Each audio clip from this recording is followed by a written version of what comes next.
Hello and welcome back. Depending on which way this video is going to go, whether it's going to be uploaded first or after, this is essentially a remake of a video I did about 5 minutes ago. This is the Santa Fe Super Chief 10070, or is it 20? I think it's 20. Oh yeah, 10020. It is a vintage set from around 2001 to 2002, I believe. It's a very unique set. They sort of brought it out along with their My Own Train line. This was obviously not part of the My Own Train because this is based on a real train, the Santa Fe Super Chief, which I doubt there's any still running in actual commercial use, but privately, such as Heritage Railways, possibly. Anyway, so this came out 2002, 2001 maybe, and essentially this came in two versions. There were two versions of this set. There was the generic set, which is this one, which only came with the number 27, printed on, I think, both. Is it both sides? Yep, it's both sides. So that came like that, and then there was a limited version. I can't remember how many units it was limited to, but one of the stickers was the number that you had. So there's each, I say, unique in that variant. They did actually come with these stickers. So this one, for all I know, could be a legitimate limited edition version, but the only change was the sticker. If they chose not to put the sticker on it, you wouldn't know. Anyway, these are expensive little bastards. This one cost me £100 because it's it's heavily sun damaged. Essentially, you can't really see it in this light, but from my eyes, there is a lot here that has been out in the sun and has yellowed and slightly changed its colour. But still, £100 for that is ridiculous. But that's the price you pay for older Lego sets. If you want the limited edition version, if you can find one on eBay, good luck. They go for, I think, probably double the price of one that's actually in decent condition, which is probably around about £250. So that'd be around about maybe £300–400. In dollars, I don't know. You probably have more luck in the US. I don't know if these were very popular in the UK. We didn't have the Santa Fe Super Chief. It was more of an American thing. So, other than train hobbyists, I don't think anyone would really care for this train. They'd more likely get generic high-speed trains.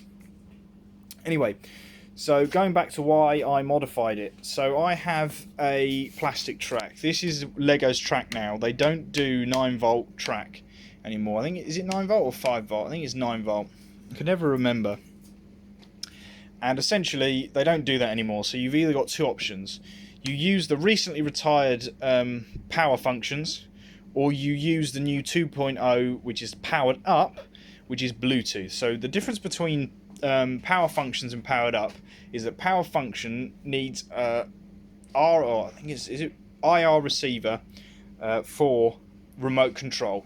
So you have to have like a little bobble on the top here for the receiver to pick up and send signals to.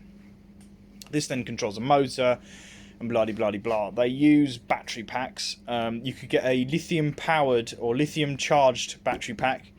I don't know if this is for power functions, but I don't know if they're doing that for powered up just yet. They may do in the future, or they may already have, but I didn't see them when I was purchasing this unit.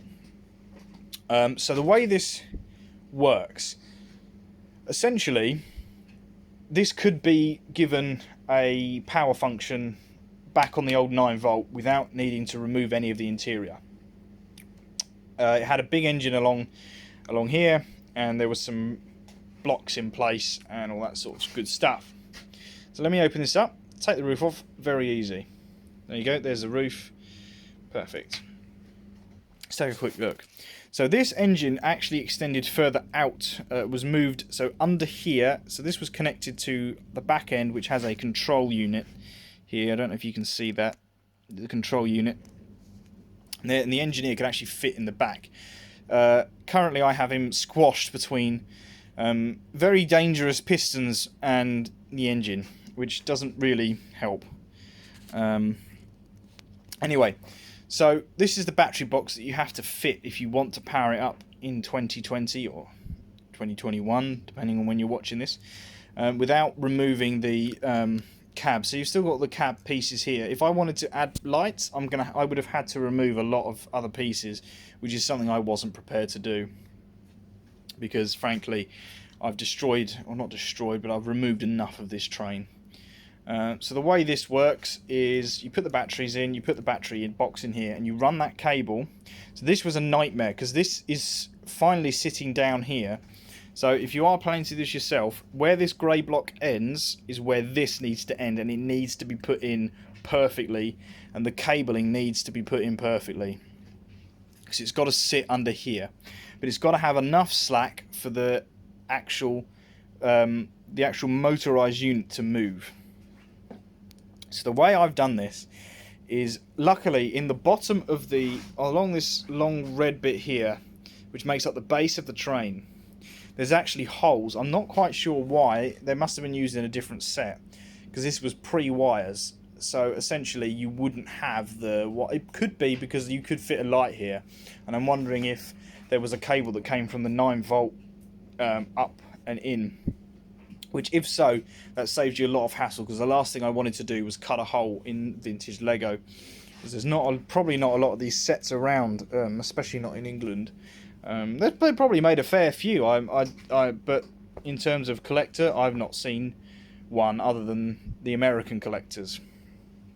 If you are English and you have one, let me know. Tell me I'm completely wrong, but I rarely see them in English Lego videos, if at all, really. Sometimes I see custom versions, but not necessarily the official Lego set. So it's got a nice little door here. It doesn't actually function, which is a shame, but it's very nicely designed if you look at that. Anyway, so let me show you how this works. So let's put the roof back on, and I tilt it on its rear, or underneath. So if you can see here, so this is the motorized unit. And if I just quickly get the original unit that came with it, which I've kept for obvious reasons. So this is the original unit that came with it. It's just a dummy bogie, like that. Generic unpowered. Now, as you can see, these bits here much smaller than these two here. These come with it for the conversion of the 9-volt motor. So the 9-volt motor, the power functions motor, and the powered up motor are all the same size. This makes life so much easier. Here is where you get the biggest issue. With the way that these wheels work, you need to put a pin in between to get them to, like a Technic piece in between, to get them to rotate the same. You need to do this, but if you want these grey bricks on here, you have to cut the Technic bit. Luckily, it's not vintage, so it doesn't matter. And then these will fit nicely in here. Because the way that these work, there's not enough space between the wheel and here. When there's the small Technic piece, it pushes out, and it actually prevents the wheel from turning, and it looks absolutely ugly. You can fit one on, because it pushes the Technic piece out the other side, and you can't fit the other one on. So I had to cut it, which was horrible to do. However, it ended up working quite well. So if you look here, there is the cable. There's enough slack for it to turn around Lego's ridiculously and stupidly weird tight turns. And then there's this one at the front here.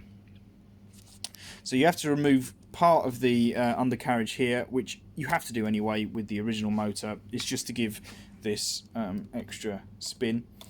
I was just lucky that this actually opened up the hole. I think I did have to move it a couple of inches across, or a couple of blocks across, but it worked out quite well.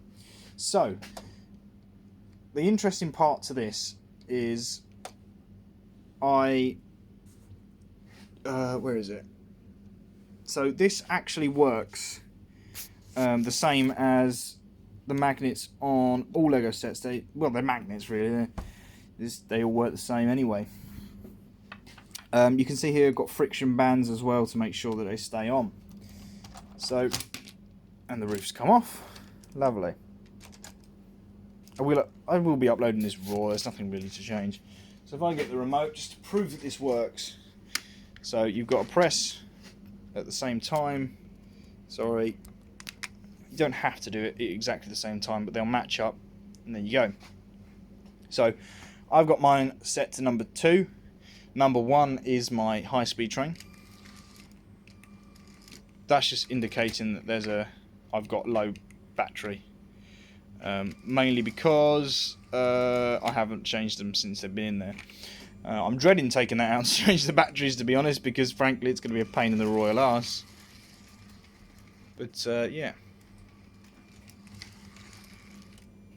this can go quite fast when it's not under load.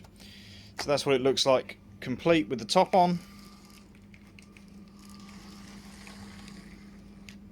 There we go, in front of the station. So if I just turn this off to conserve what little battery it has left. Hopefully they will get lithium ones, and I'll be able to charge this. So that'll flash. But yeah, the actual train itself is beautiful. If you want the carriages, I think I did say they're around about £500, £300. It's ridiculous money, but worth it in terms of collection. Maybe not necessarily that high a price, but yeah, I mean, frankly, I love this train. I have it running when I can. At the moment I can't, because I've got a lot of things in the way of the track, and I'm looking at extending the track. I'd like to get some rolling stock for it, maybe even get a dummy another one of these to fit along the back, for haulage, long haul, or maybe to fit on the other end. And if I'm extremely lucky, I might be able to pick up one of the official carriages that these pulled. I think there was a sleeper carriage, a caboose, mail, and I think a restaurant car. I'm not quite sure. I think there were 4, so there were 2 sets, and you could build only one of 2 in each set. I can't remember which way the pairings worked. But anyway, hopefully that you found this video somewhat educational in terms if you wanted to modernise your Santa Fe, because not a lot of people have access to the 9-volt track. I certainly don't. I wouldn't mind having 9-volt track, but the way some of my curves work, they just don't provide. The flexi track works really well.